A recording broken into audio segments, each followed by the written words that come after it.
What we have right here is the brand new 2024 Lexus GX 550. I think personally they totally nailed this design. I think we can all agree that the previous GX wasn't really a looker. However, this one looks absolutely fantastic.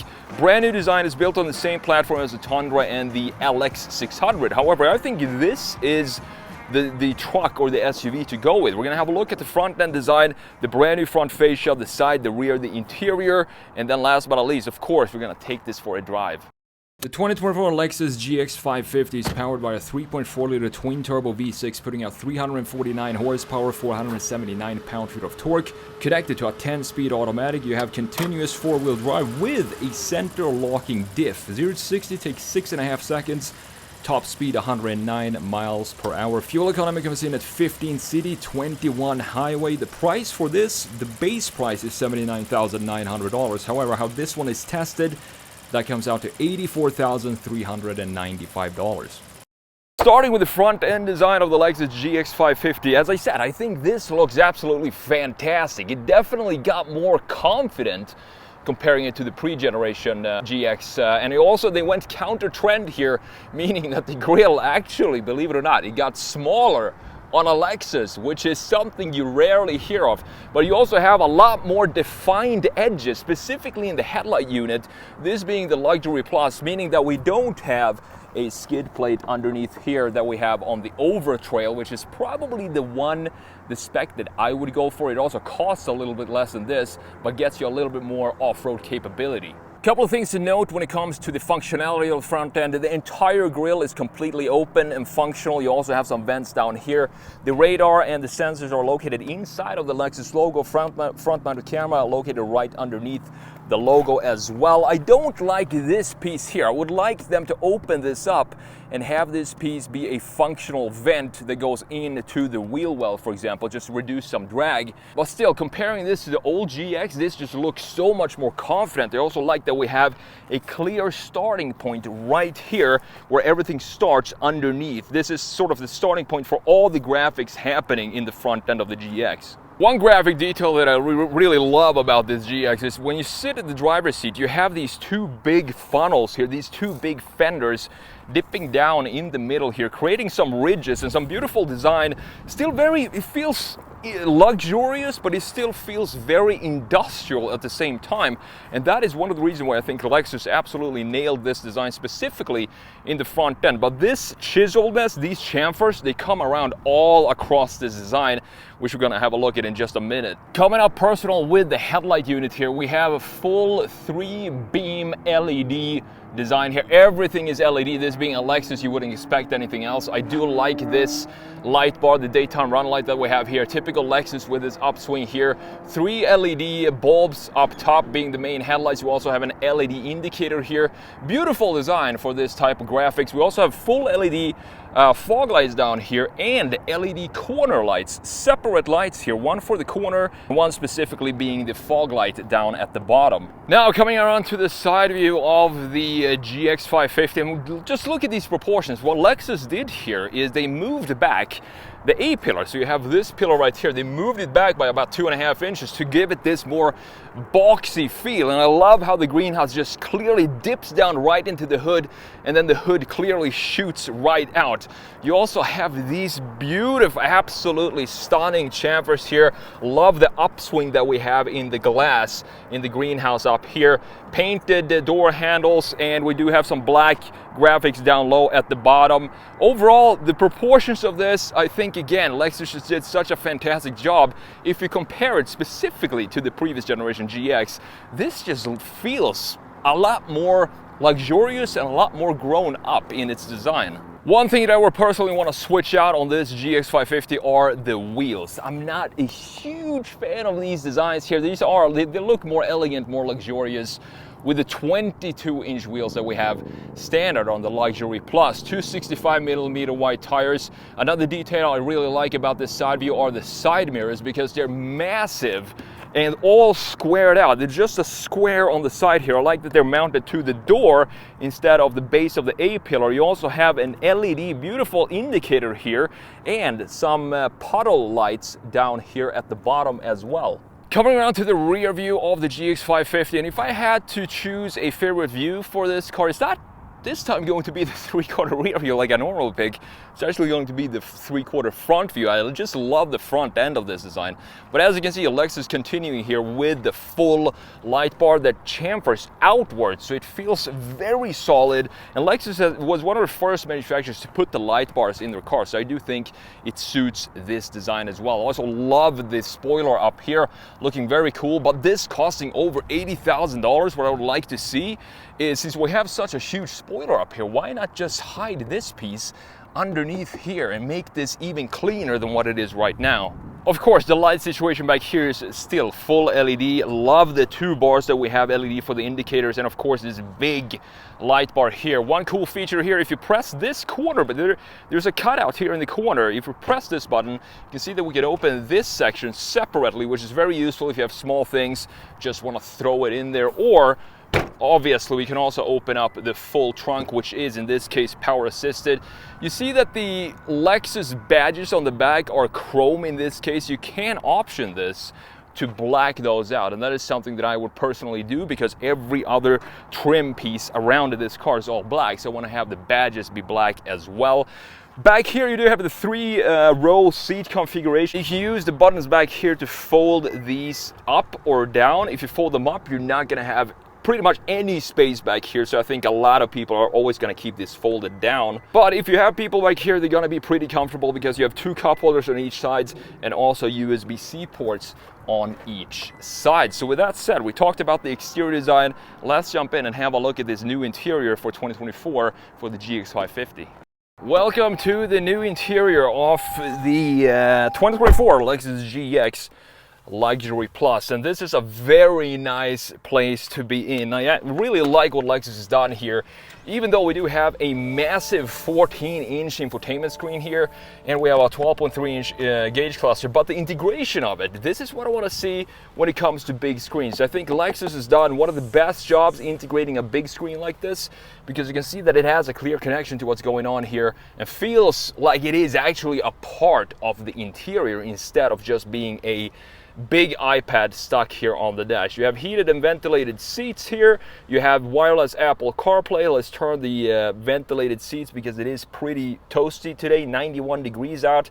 And inside here you can do a lot of different things. For example, you do have seat control here, massaging seats in addition to the heated and ventilated seat functions here. You have a bunch of different massage options here. You can go into the native navigation, which looks pretty decent to me, and check all the safety features and connect your devices and all the other things that you normally do in a Toyota Lexus infotainment screen. What I like about this section here is it's pretty easy. Even though a lot of the climate settings are in the software itself, you still have the main adjustment being this dial, and that is for the temperature, and that is a good compromise because you still have a screen within this dial. I think it looks absolutely beautiful. A lot of Lexus has this function. I think it works really well. You see the temperature inside of the screen here. Feels maybe a little overkill, but at the same time it is a Lexus. You want to have a premium feel here. Volume knob here as well. A couple of vents at the bottom looking pretty decently integrated. Very easy to adjust to figure out where the air is going to come out from.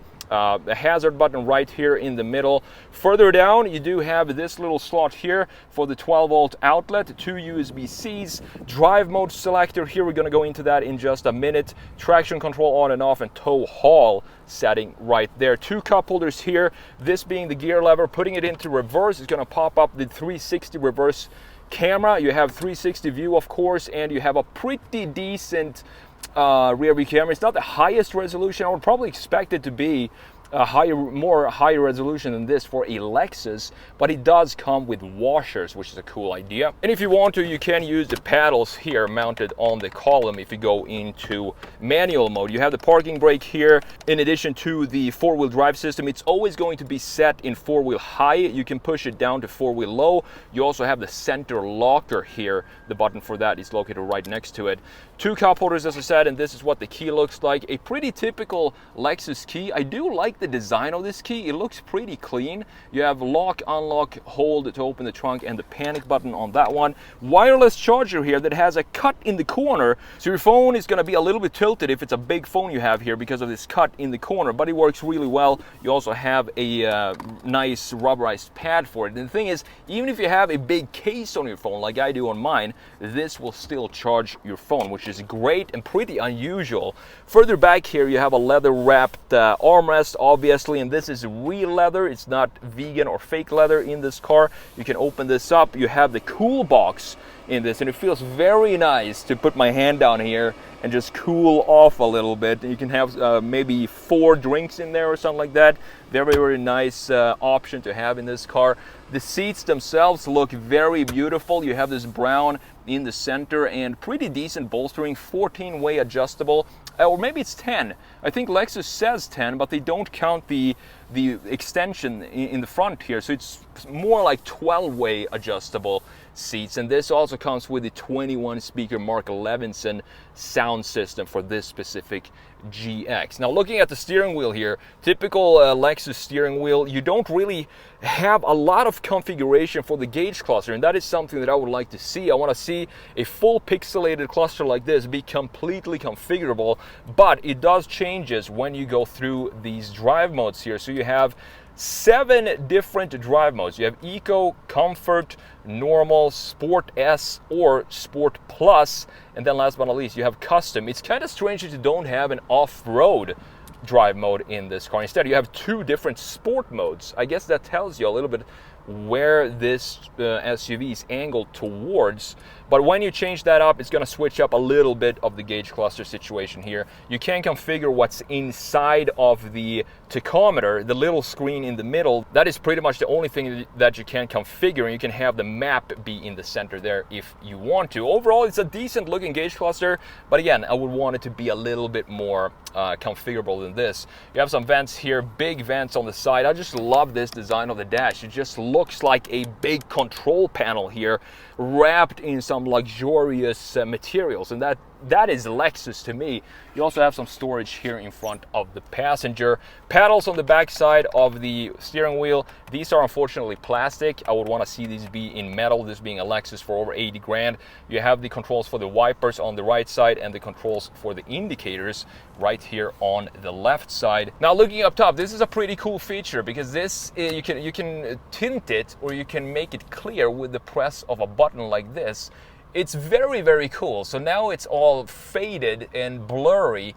And if you want to have it be clear, you just press this button and in an instant it just turns into a completely clear glass. Up top here for the rear view mirror, you do have a rear view camera if you want to use that, or you can use it as just a regular rear view mirror. Overall, a beautiful interior from Lexus. I think they've been nailing their interiors for a long time now, specifically when they have big screens like this. It just feels very, very nice to be in here. And this is a place where you can tell that the designers put a lot of effort into making it feel cozy and a place that you want to sit in for longer road trips. So jumping into the back seat here, you can see we still have the beautiful materials that we have in the front door as well. You have this curtain you can for some shade, or if you want some additional privacy back here. Jumping in here behind my own driving position, pretty decent space here, considering that we do have a 3rd row back there. So this is my driving position, 6'1", 6'2". I still have decent enough leg room, but headroom is fantastic thanks to this very boxy design that we have. A couple of vents up here, and you also have the controls for the 3rd zone climate settings back here with the fan speed and also heated seats back here, in addition to 2 USB-Cs. 2 cup holders here in the middle, and that's pretty much it for the 2nd row seats. Jumping into the 3rd row seat, meaning you do have to fold the 2nd row all the way up. And let me check the space back here. It's pretty decent, to be honest. My knees sit obviously very high up, but as I said before, you do have USBs here. You have 2 cup holders on each side, and there is also a recline button for the seats back here. So you can get pretty comfortable back here.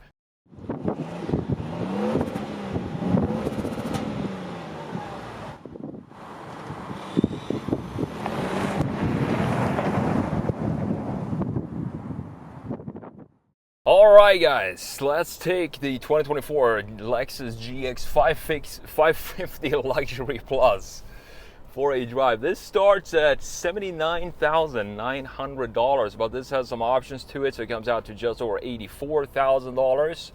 It's got a 3.4 liter twin turbo V6 fuel economy. It's not that great though, 21 highway.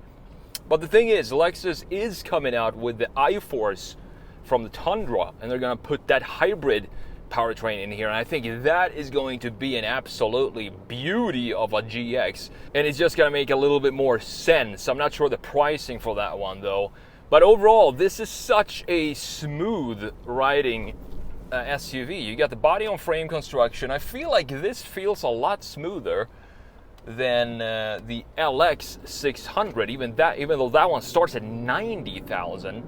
You have independent front suspension, you have a live or solid rear axle. It's kind of strange though that it doesn't have an off-road mode. It's very strange. I do think probably the Overtrail will have an off-road mode for it, because that's what it's meant to do. So I'm not even sure what drive mode we're in right now. We were in normal. Let's put it in Sport Plus, and let's just see, put it in manual. Let's just see what this is all about. This is actually supposed to be a sporty driving experience. Down to third. Let's go down to second. Why not?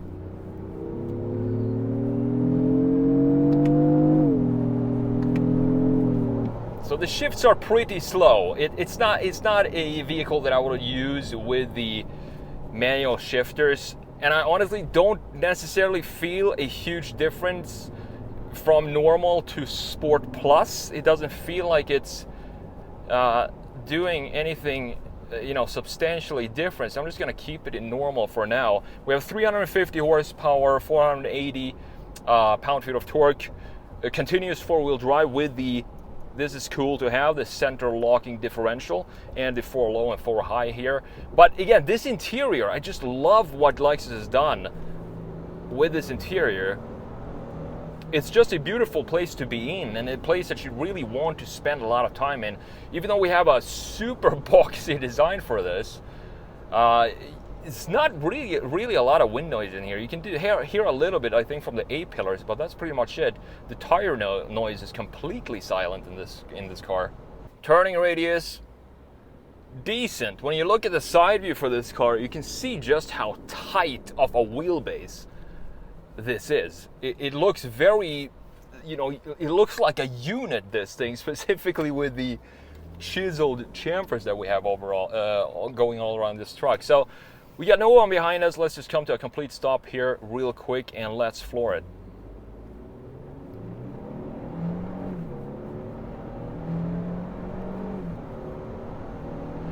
And we're up to 60 there. So 0 to 60 official time is about 6.5 seconds, but in reality it's closer to 6.8, 6.9 seconds. Not something that I think buyers of this car is actually going to care about. Sitting up here, I do like that we have, I hope you can see it from that camera, those ridges on the side of the hood, making it feel this industrial feel to it. I love that about the viewpoint from the driver position. The reason I would pick this GX 550 over the LX 600 is the LX 600 feels like just a tank on road tires. It feels almost like a big luxury bus. This one though feels way more nimble, and also the smaller sizing of this, it just feels like I wouldn't call it sportier, but it just feels easier to just drive around town. And now we're coming out to the highway here. So let's see the wind noise when we're going 70. We're up to 70 right now, cruising at 2.5. I think there we went into 10th gear, so we're at 2,000 RPM right now, 10-speed auto. Despite having the big 22s on this, it's still a very comfortable ride, and you can lean this back now, and you can go for 257 miles left in the tank. We can go in here to vehicle seat controls, tap some massage. Let's try centrifugal. Let's try that one and see what that is all about. Just feels like waves going over my back. It's not the best massaging seats I've ever felt, My final verdict for the GX 550. First of all, exterior styling. It looks absolutely fantastic. I feel like chamfers are making a comeback. A lot of chamfers in exterior designs, and this has chamfers going all over this car, both for the exterior and also the interior. As I said, looks fantastic with a big 14-inch screen. Thankfully, still have these dials for the most important controls, which is the climate controls, the temperature control, and we have you can take this off-road. I wouldn't do it with the 22-inch wheels though. Personally, I would probably wait for the iForce Max with the Overtrail trim. That would be my preferred trim level for the GX. But it looks good, it drives well. The fuel economy is not the best, but that's something you're gonna have to live with for the moment. Thank you so much for watching, and I will see you in the next video.